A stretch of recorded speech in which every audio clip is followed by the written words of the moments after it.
जो हमें संसार के कार्य मिले वो कार्य करते हुए अपनी इंद्रियों में जो मन में भोगों के प्रति गलत व्यथा है उसको सहना पड़ेगा।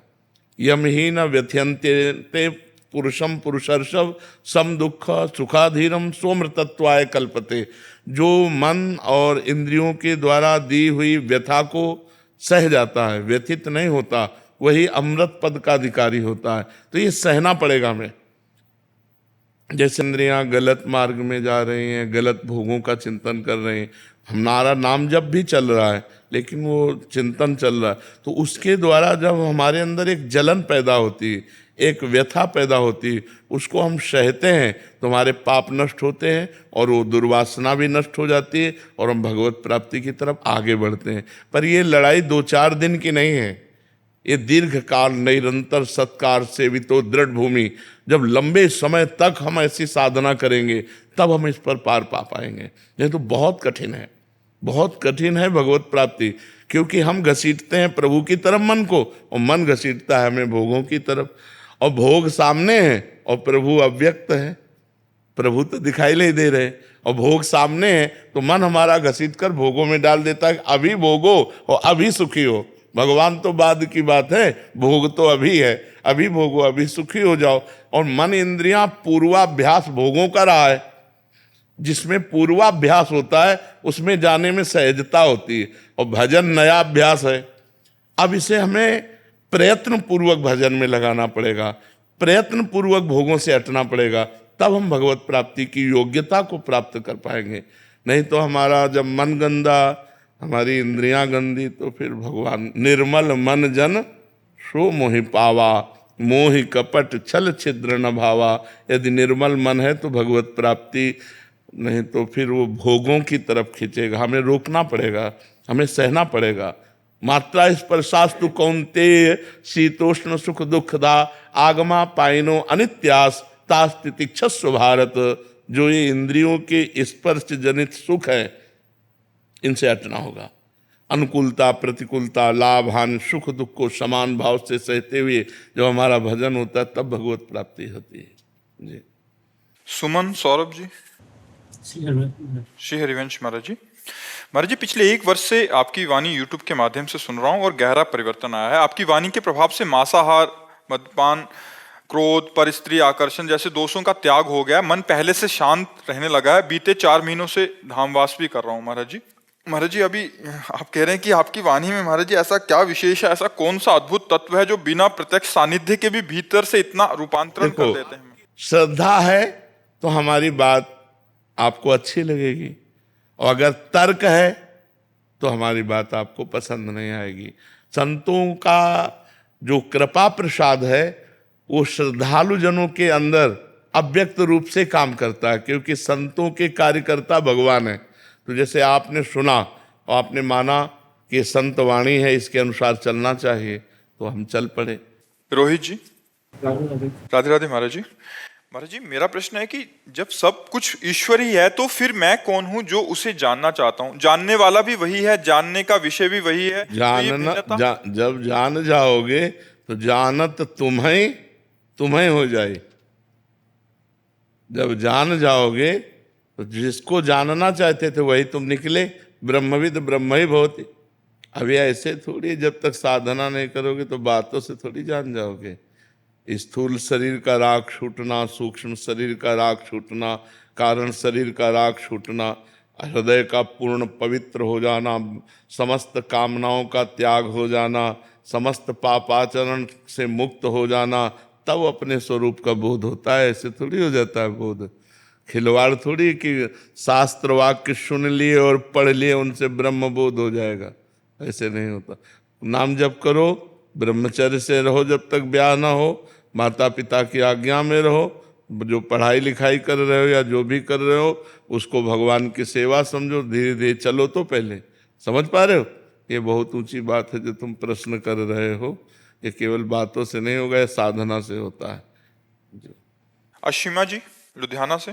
जय जय श्री हरिवंश। श्री हरिवंश महाराज जी। महाराज जी, यदि प्रश्न में कोई त्रुटि हो तो क्षमा कीजिएगा। महाराज जी, स्वामी रामसुखदास जी ने साधक संजीवनी में कहा कि जब तक देह भाव नष्ट नहीं होता तब तक साधक सिद्ध नहीं होता। तो क्या महाराज जी प्रियालाल के साक्षात्कार के लिए भी देह भाव का नष्ट होना अनिवार्य है? पांचों भूले देह सुधी, छठे भावना रास की, तब पावे रस रीति। स्वामी श्री हरिदास की। और क्या, देह भाव बिना भूले भाव देह की प्राप्ति होती ही नहीं। थे बचन मिथुन मुख निसरत, सुनि सुनि देह दशा की न भूलो। जब तक देह दशा का विस्मरण नहीं होता तब तक ना वो ब्रह्मबोध को प्राप्त होता है, ना वो भगवत प्रेम को प्राप्त होता है। ये देह ही, देहाभिमान ही जीव के बंधन का कारण है। ये देहाभिमान ही काम क्रोध का घर है। इसी से आवागमन, हमारा जो जन्म मरण हो रहा है, इसी देहाभिमान से हो रहा है। नाम जप करे, संतों का संग करे, शास्त्र स्वाध्याय करे, पवित्र आचरण रखे, पवित्र भोजन पावे, तब बुद्धि शुद्ध हो, तब बात समझ में आवे। विकास शर्मा जी। राधे राधे महाराज।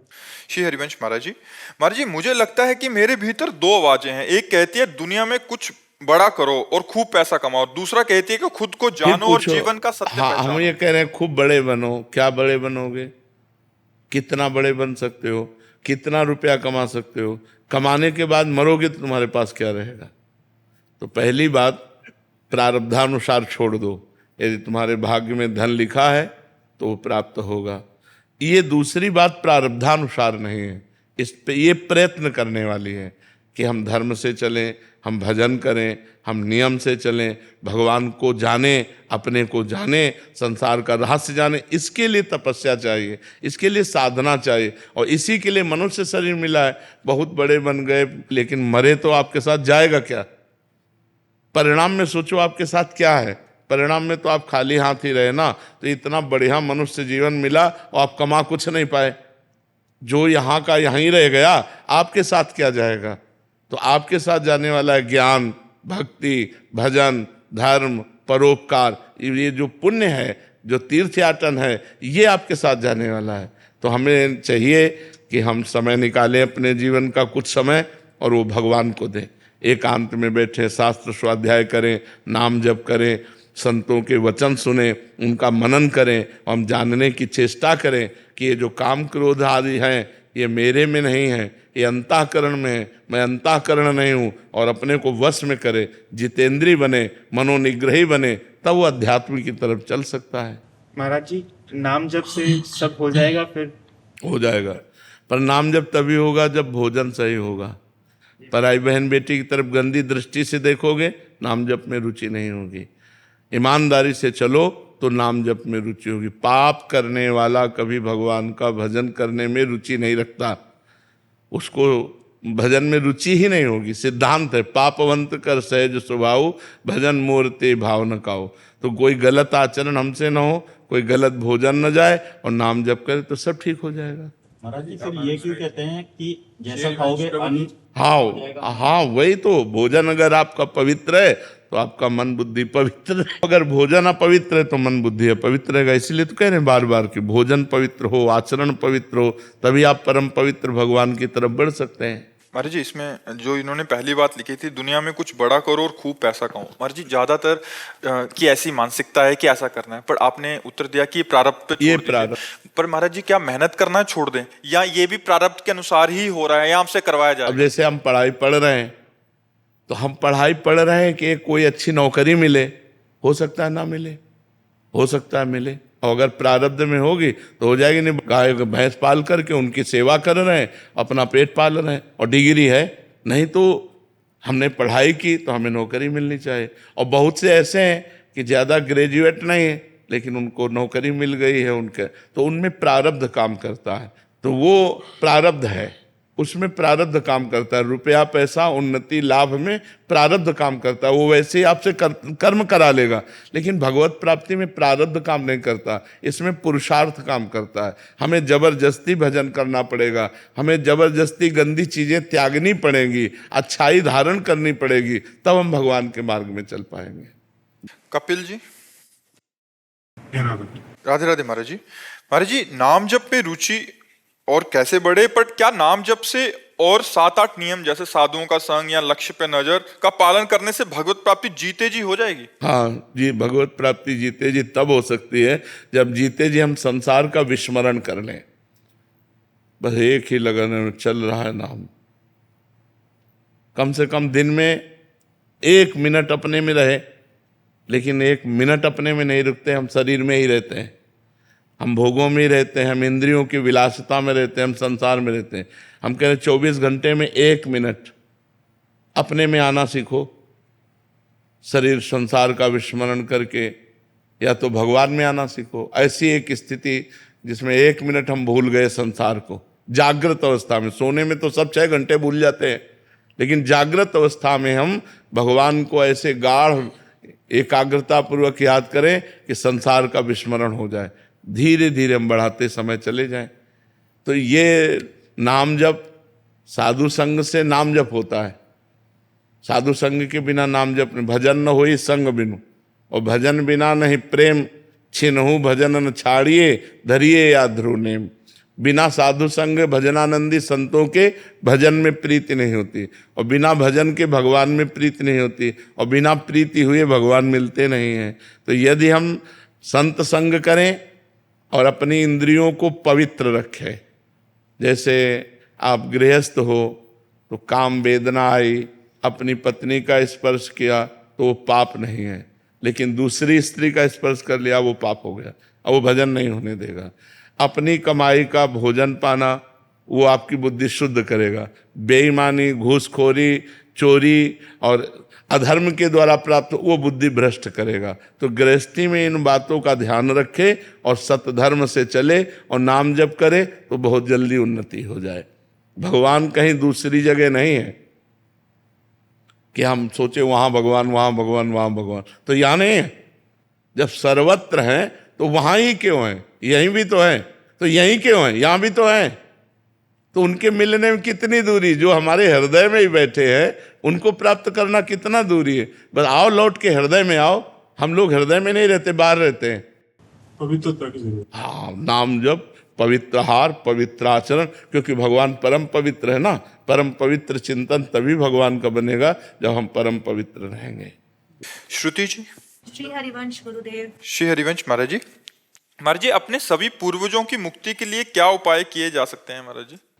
वैसे तो शास्त्रीय पद्धति से पितृयज्ञ, श्राद्ध, गया में जाकर के भगवान के चरणों में पिंडदान करना, श्रीमद् भागवत का साप्ताहिक पाठ करके अपने पितरों को दे देना, नाम जप करके पितरों को दे देना, पितरों के लिए उद्धार के लिए संत समाज को भोजन पवा देना, वस्त्र आदि देना, ये सब जो महत् कार्य बताए गए हैं इनके द्वारा हम अपने पितरों का उद्धार कर सकते हैं। नाम जप से भी होता है महाराज? हाँ, नाम जप भी अपने पितरों को देना, नाम जप करके अपने पूर्वजों को देना, इससे भी कल्याण होता है। सुनील मौर्य जी, महाराष्ट्र। राधे राधे महाराज जी। गुरुदेव, वारकरी संप्रदाय में संतों ने जो कही गई वाणी है और आपकी कृपा से ये दास नाम को ही सर्वस्व मानकर नाम स्मरण कर रहा है। आपकी कृपा के कारण नाम पर विश्वास बहुत बढ़ गया है। महाराज जी, नाम जप करते समय आंखों में आंसू आते हैं, अपने आप रोना आता है। ये रोना किस कारण के लिए आ रहा है महाराज जी? क्यों आ रहा है ये पता नहीं लग पा रहा महाराज जी। ये रोना जरूरी है पूछना है विषय, किसका प्रश्न है? तो जरूरी है बात करना कि आपको नाम में बहुत विश्वास हो गया है, नाम जपने से आंसू आते हैं। ये जरूरी है पूछना। भगवान के विषय में जो हमारी अनुभूति हो रही है उसे गुप्त रखा जाता है, नहीं सब हेरा जाएगा। बहुत प्रचंड भगवान की माया है। नाम पे दृढ़ विश्वास आ रहा, मतलब बहुत बड़ी बात आ रही, इसे गुप्त रखो, कहने की जरूरत नहीं। नाम जपते हुए भगवान के प्रति आंसू आ रहे हैं, इसे गुप्त रखो। ये सतोगुण का भाव है, इसे गुप्त रखा जाता है। इसे जरूरी नहीं कि हम इसका प्रश्न करें। अज्ञान में अगर प्रश्न किए तो ठीक है, नहीं तो ये अहंकार का पोषण करके सब खत्म कर देता है। शांत, गंभीर, चुप, ये भागवतिक उन्नति है, ये भागवतिक कृपा है, इसे चुपचाप सहन करो। विनय जी, पुणे से। राधे राधे। राधे राधे महाराज जी। महाराज जी, मुझे भगवान में विश्वास है पर भक्ति में मेरा मन नहीं लगता महाराज जी, ऐसे में मुक्ति किसका कैसे लगता है? भक्ति में मन तो जो बहुत अभ्यास कर रहे हैं, बहुत साधना कर रहे हैं, उनका लगता नहीं, किसी का नहीं लगता। जहाँ नाम जप करने बैठो, माला उठाओ, मन भागता है, मन संसार में लगता है। भगवान में लगने लगे तो सिद्ध पुरुष हो जाओ, भगवान में लगने लगे तो आवागमन से मुक्त हो जाओ, भगवान में लगने लगे तो दुख, चिंता, शोक, भय, विपत्ति से बच जाओ।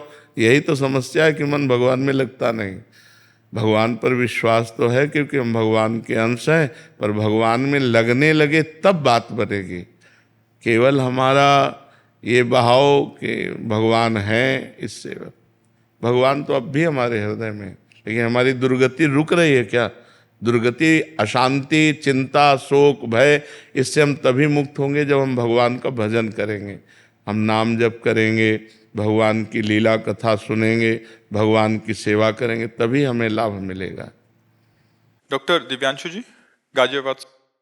महाराज जी, आप कह रहे हैं कि आप पिछले 12 सालों से मतलब बच्चों को पढ़ा रहे हैं, जिसमें आईपीएस, पुलिस अधिकारी और ये सब बनते हैं। महाराज जी कह रहे हैं कि इस दौरान मैंने देखा है कि ये विद्यार्थी केवल किताबों से ही नहीं, भीतर से भी जूझते हैं। महाराज जी, कभी असफलता का बोझ, कभी आत्म संदेह, कभी लक्ष्य को लेकर उलझन। ऐसे में महाराज जी मेरा प्रश्न है कि इसका कारण मूल समझो ना, ब्रह्मचर्य की हीनता, व्यसन, ब्रह्मचर्य की हीनता, व्यभिचार परायणता, कुसंग, वृत्ति का बहिर्मुख हो जाना, ये कारण है। अगर वो संयम से रहें, मान लो जब तक ब्याह ना हो तब तक तो ब्रह्मचर्य का अधिकार है ही, ब्रह्मचर्य रहें, कोई व्यसन ना करें। अगर हमारे ब्रह्मचर्य है तो हमारे अंदर तेज है, हमारे अंदर स्मृति है, हमारे अंदर जूझने की ताकत है, हर विपत्ति से लड़ने की ताकत है। आज जो संशय, जो विपरीत भावना, जिसे निगेटिव विचार कहते हैं, प्रमाद, जो हमें करना चाहिए वो हम नहीं कर पा रहे, उसका कारण ब्रह्मचर्य की हीनता, खान पान अशुद्ध और व्यभिचार परायणता, व्यसन। अगर इन पर ध्यान दिया जाए तो फिर उन्नति स्वाभाविक है, और विश्वास दृढ़ और पॉजिटिव चिंतन, ये हमारे लिए जो आवश्यक जीवन के लिए वो आ जाए। आज हमारे बच्चे ब्रह्मचर्य को नहीं समझ रहे हैं, व्यसन करने से कितनी बड़ी हानि होती है ये नहीं समझ रहे हैं। व्यर्थ का जो ओवर थिंकिंग है वो बढ़ती चली जा रही है, उसको रोकने का उपाय नहीं जान रहे हैं, इसलिए कभी डिप्रेशन में चले जाते हैं और कभी इतना निगेटिव हो जाते हैं कि कर लेते हैं। मान लो असफलता मिली, करने का विचार ले आते हैं, ये ठीक नहीं है। तो इसलिए पवित्र भोजन, संयम से चलना, और हमारे आचरण पवित्र हो, हमारे विचार पवित्र हो, तो हमारी पॉजिटिव चिंतन बने। अगर एक बार हम फेल हो गए तो हम दूसरे वर्ष प्रयास इतना करें कि हम पास ही हो जाएं।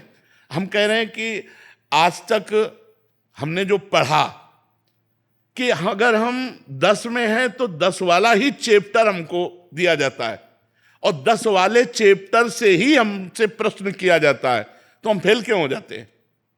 क्योंकि हमने पढ़ाई में प्रमाद किया, हमने अपने समय को अन्य जगह बांटा, दिमाग को अन्य विषयों में बांटा, इसलिए हम अपने चैप्टर में कमजोर हो गए। तो जो हमें चैप्टर मिले उसमें हम एकाग्रता कर सके, इसलिए हमें खान पान, व्यायाम, ब्रह्मचर्य, इन सब की आध्यात्मिकता की जरूरत है। आज आधुनिकता बढ़ती जा रही है और आध्यात्मिकता दूर होती चली जा रही, इसीलिए उन्नति में बाधा पड़ रही। पहले देखो, पूर्व में गुरुकुलों में रखा जाता था छात्रों को, क्यों? क्योंकि जंगल में ऋषियों के पास रहकर ब्रह्मचर्य का पालन, व्यसन रहित जीवन, एक ऋषि जीवन। तो 20-22 तक ऋषि जीवन व्यतीत किए और फिर गृहस्थी में आते थे तो बहुत जोर का गृहस्थ धर्म का पालन करते थे। अब 20-22 तक हर बच्चा अपने को संभाल नहीं पा रहा, वो डिस्टर्ब हो रहा है, इतना बोझा पढ़ाई का है, और व्यसन के द्वारा वो अपने को खोखला कर रहा है, व्यभिचार के द्वारा खोखला कर रहा है कि वो संभल नहीं पा रहा। कोई बिरले ऐसे बच्चे होंगे जो ब्रह्मचर्य 20-22 तक रहें, जो व्यसन ना करें। ये हमारे भारत की नवीन पीढ़ी है। अगर ये हमारे भारत के भविष्य बच्चे व्यसन से युक्त रहेंगे, व्यभिचार से युक्त रहेंगे, तो ये हमारे समाज सेवी नहीं बन पाएंगे। किसी पद पर जाएंगे तो ये अपने आचरणों का ही विस्तार करेंगे, घूस लेना, बेईमानी करना, व्यभिचार करना। अगर संयमी है, जितेंद्री है, पवित्र आचरण, कोई नशा नहीं, तो हजारों का सुख वर्धन करेंगे, हजारों की सेवा करेंगे। तो ये कमियां हैं जो आज हमारे समाज में नए बच्चों में पहुंचते रही। आहार अशुद्ध, विचार अशुद्ध, आचरण अशुद्ध, व्यवहार अशुद्ध। गंदी फिल्में देखना, गंदा भोजन पाना, गंदे आचरण करना, गंदे विचार से युक्त रहना। हम ये नहीं कह रहे कि सब, लेकिन अधिकतर इसमें है। बच्चों को देखो, कई बच्चे हमको हॉस्टल के बताए कि अगर हम नहीं करना चाहते तो हमको करना पड़ेगा, क्योंकि हमारे दोस्त हमें टॉर्चर करते हैं। कहते तुम पुराने जमाने को क्या क्या कहते हैं, अगर हमारे गर्लफ्रेंड नहीं तो हमें नीचा दिखाया जाता है, अगर हम नशा नहीं करते तो हमें नीचा दिखाया जाता है। तो जहाँ बहुत लोग उसी स्वभाव के हैं तो अच्छे बच्चों को भी उसी स्वभाव में परिवर्तित होना पड़ता है। इसलिए हमें लगता है माता पिता को चाहिए अपने बच्चों के जीवन की रक्षा करें, उनके चरित्र को बचावें, उनके स्वभाव को बचावें। नहीं तो इस अवस्था में यदि चरित्र दूषित हुआ, व्यसन परायण रहे तो गड़बड़ हो जाएगा, फिर उनका भविष्य गड़बड़ हो जाएगा। गौरव मित्तल जी अजमेर से। राधे राधे गुरु जी। राधे राधे महाराज जी। महाराज जी, सन्यासी सब कुछ त्याग देता है, घर परिवार वस्त्र मोह और भक्ति में लीन रहता है, लेकिन एक भक्त अपने जीवन परिवार और कर्तव्यों के बीच में रहते हुए भगवान को याद करता है। दो तो ऐसे मार्ग में हैं, कौन बड़ा है? दो मार्ग हैं, बड़े छोटे का नहीं है, इसमें कोई बड़े छोटे का नहीं है। दो मार्ग हैं, एक है निवृत्ति मार्ग, एक है प्रवृत्ति मार्ग। दोनों मार्ग भगवान तक जाते हैं। जैसे बिहारी जी के दो मार्ग हैं, एक आप सीधे पकड़ो अटल्ला चुंगी होती हुए जाओ, एक परिक्रमा मार्ग से जाओगे तो बिहारी जी कौन बड़ा छोटा रहा? मार्ग हैं, दो मार्ग हैं। अपने अपने धर्म से चलो, अपने अपने मार्ग से चलो और प्राप्ति उसी परमात्मा की होनी। पर ऐसा नहीं कि गृहस्थ होकर बेविचार करो, नशा करो, बेईमानी करो, गंदे आचरण करो, बोलो गृहस्थ में भगवत प्राप्ति हो जाएगी। नरक में डंडा चलेंगे, भगवत प्राप्ति तो नहीं होगी। ऐसा नहीं कि बाबा जी बन गए हो, मनमानी तुम आचरण कर रहे हो, खूब रुपया पैसा दुनिया संसार, नरक में जाओगे। हरे शिष्य धन शोक न हरे, सो गुरु घोर नरक मा परे। चाहे गृहस्थ हो चाहे विरक्त, अपने अपने धर्मानुसार चले और भगवान का भजन करे और समाज की सेवा करे। चाहे गृहस्थ हो चाहे विरक्त, तब वो भगवान की कृपा को प्राप्त होता है। और जब भगवान मिलते हैं तो पूरे के पूरे मिलते हैं। जैसे एक सन्यासी को मिलते हैं ऐसे एक गृहस्थ को मिलते हैं। पर अपने अपने धर्म से चले, अधर्म से चलने वाले में दोनों को नहीं मिलेंगे। धर्म से चले तो जो धर्म से चले वही बड़ा, चाहे गृहस्थ हो चाहे विरक्त हो। बात समझ रहे? महाराज जी, धर्म की सेवा कैसे करें? धर्म की सेवा, धर्म का आदेश होता है, आज्ञा का पालन करना ही शास्त्र आज्ञा का पालन। जो धर्म है वो शास्त्र आज्ञा है, संत आज्ञा है, जो भगवत प्राप्त महापुरुष है उनकी जो वाणी है वो आज्ञा है, उसका हम पालन करें वो धर्म का पालन हो जाएगा। उनकी आज्ञा के विरुद्ध चलना अधर्म है और उनकी आज्ञा का पालन करना धर्म है। जो शास्त्र आज्ञा उसके अनुसार चले। राधे राधे महाराज जी। महाराज जी, मैं एक ज्योतिष हूँ और चेहरा देखकर भी लोगों का भविष्य बताता हूँ महाराज जी, पर जब किसी का भविष्य फल उनकी आशा के अनुरूप नहीं होता, नकारात्मक होता है, तो मुझे उन्हें सच्चाई बताने में झिझक सी होती है, कहीं मेरे उत्तर सुनकर वो मायूस ना हो जाएं। तो महाराज जी, इस स्थिति में मेरे को क्या करना चाहिए महाराज जी? वैसे हमें ऐसा लगता है अपने भविष्य की जानकारी नहीं करनी चाहिए। आपका कार्य है इसलिए आप करेंगे, आपके पास लोग आएंगे, लेकिन हमसे प्रश्न किया है तो हम इसलिए कहते हैं कि भविष्य को सुधारने के लिए हम प्रयास आज नाम जप करें, सत्शास्त्रों का स्वाध्याय करें, तीर्थयाटन करें, दान पुण्य करें, दूसरों का उपकार करें, तो हमारा भविष्य अच्छा होगा, अपने आप अच्छा होगा। जब हम भगवान का नाम जप करेंगे, जैसे हमारे भविष्य में बुरी बातें आनी हैं वो हमारे पूर्व पाप कर्म के अनुसार, जो हमारे भाग्य में लिखा है उसी के अनुसार आती है। तो हम अपने भाग्य को बदलने के लिए मनुष्य शरीर प्राप्त किया है, ना कि अपने भाग्य में जो लिखा है वही भोगते रहें। हमें भाग्य बदलना है, हम मनुष्य हैं, हम भगवान के अंश हैं। तो अब हम हाथ या मस्तक की रेखा से हमें कोई बतावे कि कल आपके ऊपर भारी विपत्ति आने वाली है तो परेशान हो जाएगा। जो पे कृष्ण चरण मन अर्पित तो करिहें का नवग्रह रंक, ये ग्रह ये नक्षत्र, तो हमें भगवान का भजन करना चाहिए, अच्छे आचरण करने चाहिए, भविष्य जानने की कोशिश नहीं करना चाहिए। माना आपको ज्योतिष का ज्ञान है तो आप भविष्य भाग्य देखकर बता सकते हैं, लेकिन कुछ लोग ऐसे होते हैं जिनको कुछ ज्ञान नहीं होता है और लोगों को संकट में डाल देते हैं। उनके दिमाग में वो ऐसे डिप्रेशन हो रहा है लोगों को, और डिप्रेशन में डाल देते हैं कि तुम्हारे ऊपर तो ये चढ़ा है, वैसा होगा वैसा होगा।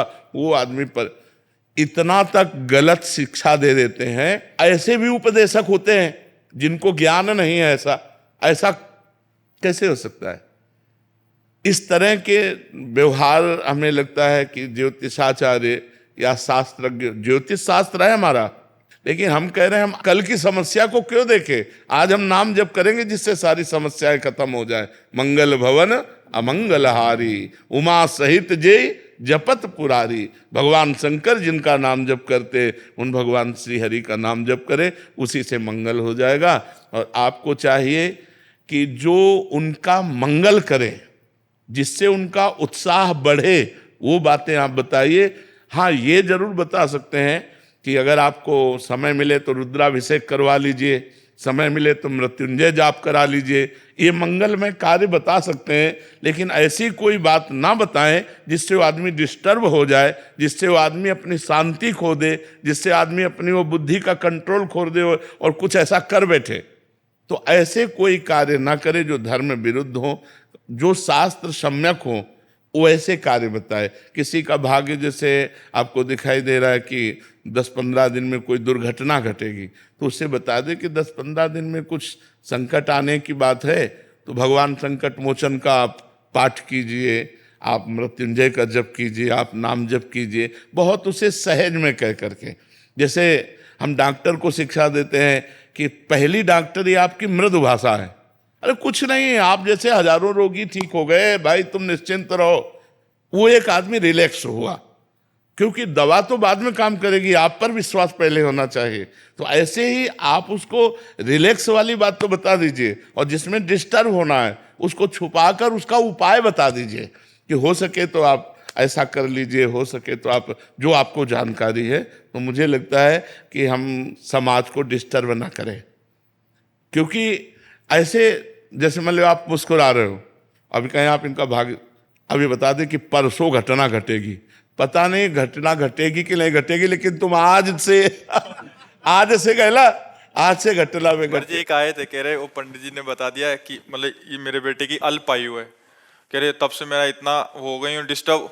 मर्द जी जाना तो है ही है, बिल्कुल, इनको भी जाना है, उनको भी जाना है, सबको जाना है, बट पहले भविष्य देख के या मतलब वो बहुत ज्यादा नकारात्मक विचार महाराज जी मन में भर जाते हैं। महाराज जी इन बातों से हमें लगता है बचना चाहिए, इन बातों से बचना चाहिए। भगवान का भजन करो, धर्म से चलो, कोई तुम्हारा बाल बांका नहीं कर सकता, हर विपत्ति को ताल ठोक के निकल आ जाए। बट ऐसा लगता है महाराज जी कि वो बता देंगे तो हम अपने भविष्य को सुधार देंगे। क्या सुधार लेंगे? भाग्य का परिवर्तन वशिष्ठ जैसे महापुरुष, वशिष्ठ जैसे महापुरुष भरत जी से कह रहे, सुनो भरत भावी प्रबल, बिलख कहो मुनिनाथ, हान लाभ जीवन मरण, जस अपजस विधि हाथ। खूब सीता जी की पत्रिका, जन्म पत्रिका मिलाई थी राम जी से सतानंद जी ने, और इधर वशिष्ठ जी ने। कहीं योग नहीं था कि 14 वर्ष का वनवास होगा, लेकिन होना था, हो गया। जो होना, इतने बड़े बड़े महापुरुषों के बीच में जो होना है उसे होना ही है महाराज, ये भी नहीं रोक सकते। जन्म जन्म से हम भटकते आ रहे हैं, मनुष्य देह पाया है, अब की बार हमें ब्रह्म प्राप्ति होनी चाहिए, भगवत प्राप्ति होनी चाहिए। हमारी बात को समझो, हम मतलब उपहास नहीं कर रहे, हमारी बात को समझो, और हम किसी भी आदमी को डिस्टर्ब करने का कार्य ना करें, हम किसी आदमी को सुखी करने का कार्य करें। जैसे हमारे पास कोई आया है भाई हमारे भाग्य की, तो हम उसके भाग्य में अगर देख पा रहे हैं कि संकट है, तो हम उसको उपाय बताते हैं, लेकिन संकट नहीं बताते। यार ऐसा कुछ लगता है कि अगर आप मृत्युंजय जाप करा लो तो और अच्छा रहेगा, ये नहीं बता रहे कि 15 दिन में ऐसे से ऐसा हो जाएगा, नहीं, ऐसे नहीं। ऐसा अगर होता तो बड़े बड़े ब्रह्म ऋषि हुए जो सब कुछ जानते हैं, सब कुछ जानते हैं। आप ऐसा ना समझो हम बचपन से बाबा जी हैं, केवल मंत्रों में ही खेला है। जैसे लोग गुल्ली डंडा और क्रिकेट खेलते ना, हम मंत्रों में ही खेला है, शास्त्र का मनोरंजन किया है, और जीवन भर जितेंद्रिय और ब्रह्मचर्य का पालन करके भगवान के मार्ग में चले हैं। तो किडनी फेल है और डायलिसिस हो रहा है और जीना मुश्किल है, कर्म का ये फल होता है। अब ये आज के कर्म का फल नहीं, ये पूर्व के कर्म का फल है। ऐसे हम मिटा सकते हैं? आप विचार करो, इतना भजन कर तो मिटा सकते हैं, तो ये किसी के भाग्य को मिटा सकते हैं क्या?